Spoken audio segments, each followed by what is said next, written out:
The number one nightmare for all Knicks fans is actually happening right now. All that much more as I break down the Lakers win against the Knicks tonight. What's up, guys? It's your boy Dariel. Queens get the money. Mr. New York or nowhere. You guys know the drill. You guys know the vibes. So listen, the Lakers just came into the Garden and whooped our butts straight up. 128 to 112. And 100% the number one story from this game is OG Anunoby's injury, which I'll get to a little bit later in this video. But what I kind of want to focus on, I want to talk about the completely horrible game that Karl-Anthony Towns and Jalen Brunson had. Brunson, 17 points, 7 of 18 from the field, 0 of 2 from three-point line, converting 3 of his 7 free throws, grabbing 2 rebounds, dishing out 7 assists. And he played 40 minutes tonight. And Karl-Anthony Towns, 11 points, 3 of 12, 1 of 2 from three-point line, converting all 4 of his free throws, grabbing 6 rebounds, dishing 3 assists in 35 minutes that he played tonight. Now, the Lakers' game plan was very specific and it was very obvious. Every time, specifically KAT, every time KAT touches the ball, they're throwing bodies at him. Double teaming him, Jalen Brunson as well. And to be honest with you guys, I'm a little disappointed. First of all, Anthony Davis was not playing in tonight's game, so that should have been just Karl-Anthony Towns, just baby food all day in the block. I'm talking about Gerber. I'm talking about Goo Goo Gaga. He should have been making whoever's guarding him, Jackson Hayes, I don't know, Christian Koloko, I don't know what other bigs their Lakers have, Dorian Finney-Smith, but whoever was guarding Karl-Anthony Towns should have been absolutely baby food. And Karl-Anthony Towns, he didn't really step up to the plate. Jalen Brunson, on the other hand, he just kind of had an off night. Like I said in the beginning of this video, the Lakers were throwing bodies at him, double teaming him, but it just wasn't really falling for him. I'm not giving him any type of excuse, but 100%, I'm a little disappointed in how Jalen Brunson and Karl-Anthony Towns played tonight. Specifically how this was just like a national, televised game on ABC. It wasn't on ESPN, it wasn't on MSG, it was on Channel 7. 8:30 Eastern time. This was like prime time. And then on top of that, when you're looking in the stands and you see Steve Stout, you see Chris Rock, you see Sean Pecas, you see Ronnie Fieg, you see Victor Cruz, you're seeing some huge celebrities at the game. And straight up, man, I was just a little disappointed. I was a little disappointed in how the Knicks came out to play tonight on a 5-game winning streak. And I 100%, there's no question we should have won this game. Without Anthony Davis, the Lakers are not good. Their perimeter defense is absolutely atrocious. And with acquiring Dorian Finney-Smith, okay, they've gotten a little better at that. But LeBron James is 40. Austin Reeves, anybody could beat him off the dribble. He's not that athletic. He is a lot better than what people expect him to be. But Austin Reeves, no, you don't look at him as a perimeter defender. So LeBron's 40. Austin Reeves is, no offense, but he looks like a YMCA player. Max Christie is still super young, even though I like his talent, his athleticism, and the way I like his game and I like his trajectory right now. But right now, he's still a young player. So there was just a lot of different things that I didn't like from tonight's game. Now, could this be a one-off? Sure. The double teams and all the bodies that the Lakers were throwing at KAT and Jalen Brunson, they're not going to see that every single night. Okay, cool. It could be a one-off. But I'm just a little disappointed. But before I go into the OG Anunoby news, Josh Hart, man, 26 points, 11 of 16 from the field, 1 of 5 from three-point line, 3 of 4 from free throws, grabbing 13 rebounds and dishing out 11 assists with 2 steals in 38 minutes. Usually when Josh Hart has a triple-double, that usually bodes well for us. That's like an automatic W. But for some reason tonight, it didn't translate. And then when OG Anunoby went down, this is just specifically for tonight. I don't think Josh Hart is going to be in a lot of mismatches with whoever he's guarding, because once OG went out with that injury, then it was Josh Hart's responsibility to slow down LeBron James. And you just saw, man, Josh Hart was just too small. He was just too small. And even though LeBron James is 40, Josh Hart was still too slow. You had LeBron James on the block, just spinning off him, dunking it with 2 hands. You had LeBron James just faking using the pick and then going down literally Broadway and just throwing it down two-handed tomahawk style. Josh Hart is just too small, man. He's just too small, and he couldn't guard, in my opinion, in my lifetime, there's a very specific way that I'm wording that. In my lifetime, Josh Hart could not guard the GOAT. Now, LeBron James, at 40 is ridiculous. LeBron James at 40, I don't think we're ever going to see this again. My man had 33 points. He had 11 rebounds. He had 12 assists, 37 minutes, 14 of 26 from the field, 3 of 8 from three-point line, converting 2 of his 4 free throws. Like, man, LeBron James, man, God, 40 years old. I don't know how he's doing this. Like, it's literally insane the way he's playing and looking like he has more energy than some players on the floor. But as far as the GOAT conversation, in my lifetime, he's the GOAT. But as far as the GOAT of all time, that's a different conversation for a different video.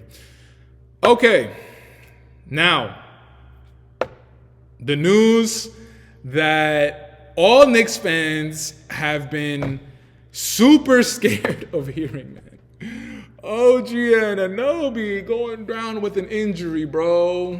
What have I been saying in these last few solo videos that I've been putting out? The one knock on OG Anunoby is his durability, his availability. It seems like even in the Toronto days, was it last year? Yeah, last year when we acquired him from that trade, he had that weird elbow surgery injury that made him miss, like 2 months, I think?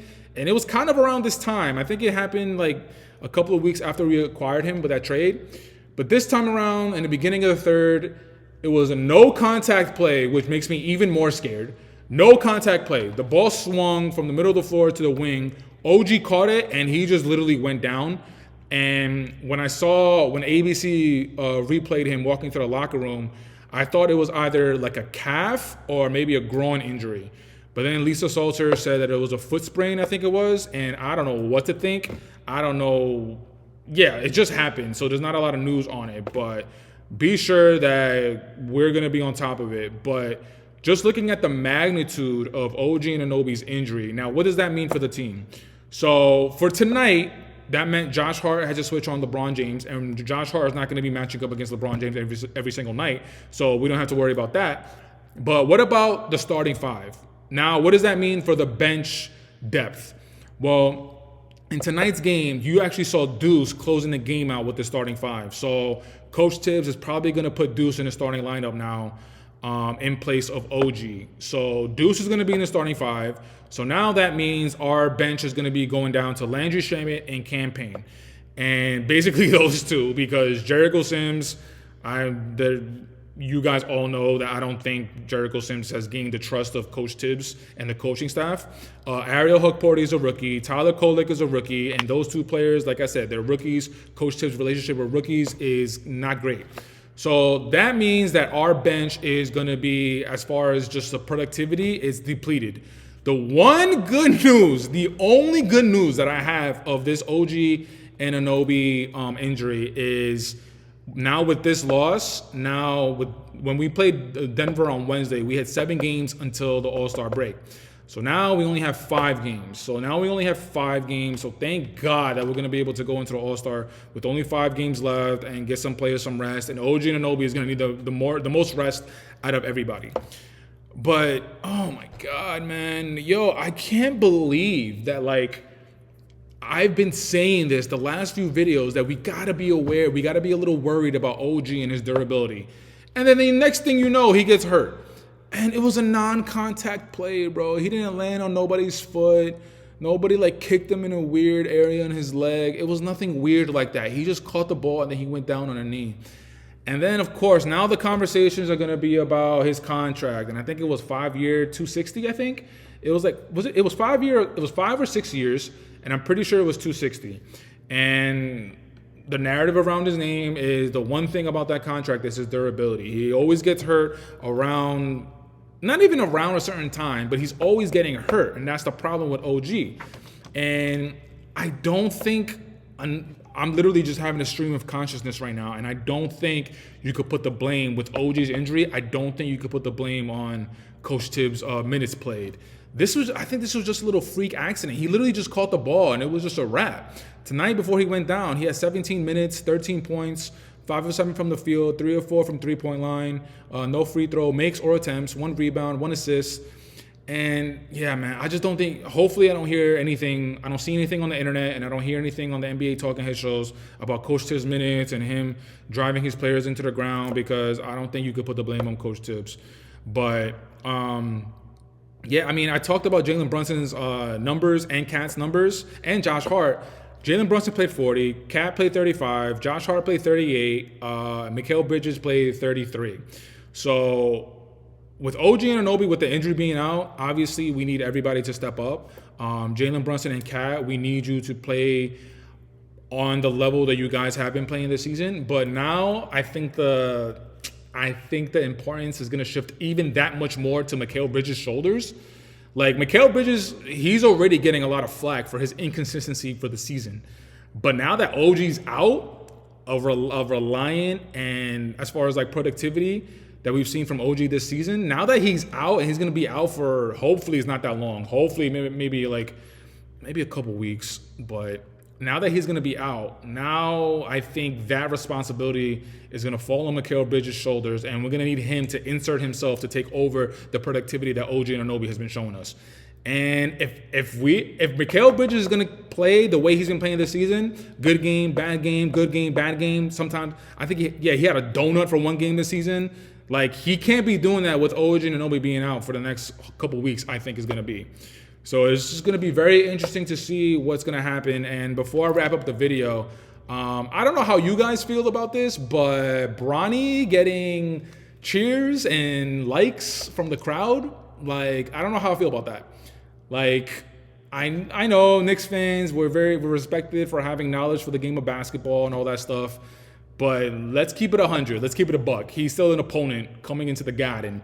I don't want to hear any cheers for Bronny James. And that's another video as far as, like, does he deserve all the scrutiny? Does he deserve all this pressure? Like, that's a whole nother video. But, yo, come on. We could do better than that. Let's not cheer on for a number 55 pick in the draft. Come on. Let's keep it 100. It's New York all day, every day. You heard? But, guys, that's it for today's video. I want to say thank you so much for checking it out. Leave it in the comments. Let me know what you guys think about OG Anunoby's injury. Let me know what you guys think about if you saw this coming. Let me know what you guys think about how long do you think the injury is? Do you think it's serious? Let me know what you guys thought about Jalen Brunson and Karl-Anthony Towns' performance tonight. Were you disappointed as much as I was? LeBron James looking 40 years old, but still looking like he's 30, pretty much. Leave all that in the comments, but you know the drill, you know the vibes. Jalen Brunson for all the MVPs. The deuce is loose for co-MVP. OG Anunoby, Defensive Player of the Year, is probably out of the question now that you're going to miss the next couple weeks. So right now, we just need you to have a speedy recovery, my guy. OG Anunoby for a speedy recovery. Taj Gibson for president, always and forever. And until next time, Queens forever. Queens get the money. New York or nowhere. Peace.